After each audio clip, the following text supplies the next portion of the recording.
आज हम पढ़ेंगे स्ट्रक्चर ऑफ एन एटम। ये केमिस्ट्री का 9th क्लास का चैप्टर नंबर 2 है।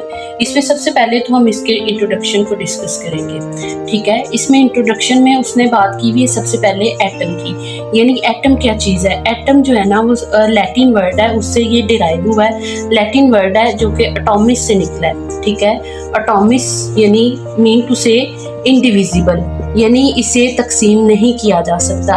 पहले ये ख्याल किया जाता था कि एटम क्या है, इंडिविजिबल पार्टिकल है, यानी इसको डिवाइड मज़ीद तकसीम नहीं किया जा सकता। सो यहाँ पर फिर क्या हुआ कि जॉन डाल्टन ने एटॉमिक थ्योरी जो है ना वो दी। जॉन डाल्टन की एटॉमिक थ्योरी हम यहाँ पर डिस्कस कर रहे हैं चैप्टर नंबर 2 में। जॉन डाल्टन ने जो एटॉमिक थ्योरी दी थी उसमें उसने क्या कहा था, उसने कहा था कि जो एटम है वो यानी कि दुनिया में जितना भी मैटर है वो एटम से मिलके बना हुआ है। एटम जो है वो क्या है, all matter in the world made up of an atom. Atom क्या है, बजाते खुद क्या है, इंडिविजिबल पार्टिकल है, यानी एटम को तकसीम नहीं किया जा सकता। ये पहले ख्याल किया जाता था।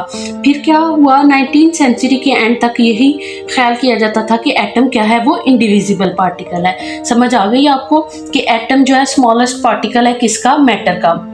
सो अब यहाँ पर at the end of 19th century, यानी एंड ऑफ 19th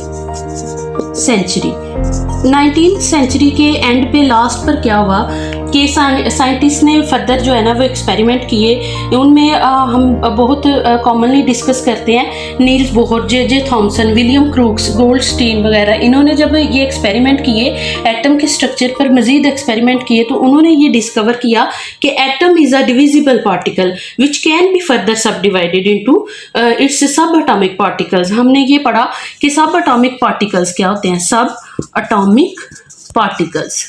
सब एटॉमिक पार्टिकल्स 3 हैं, इलेक्ट्रॉन्स, प्रोटॉन्स और न्यूट्रॉन्स।